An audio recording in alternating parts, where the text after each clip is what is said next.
этой же самой группы. Немножко о том, как прошла моя королевская ночь в глубине.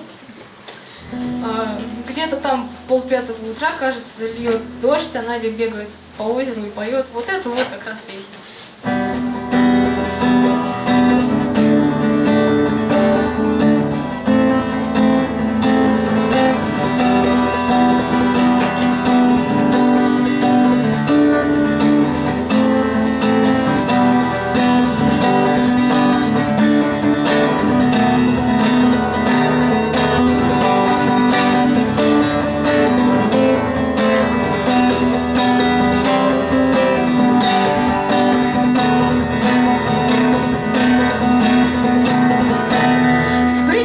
Рыбачил апостол Андрей, Спаситель ходил по воде, и Андрей доставал из воды пескарей, Спаситель погибших людей.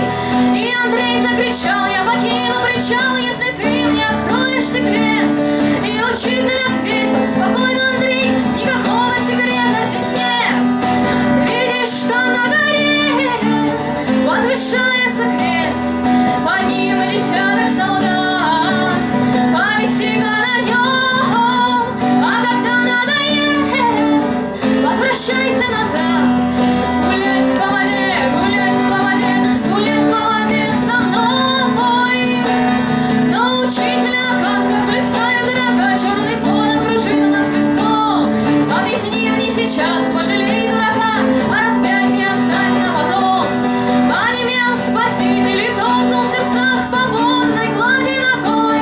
Ты верно дурак, и Андрей в слезах побрел с пескарями домой. Видишь, там на горе возвышается крест, под ним несет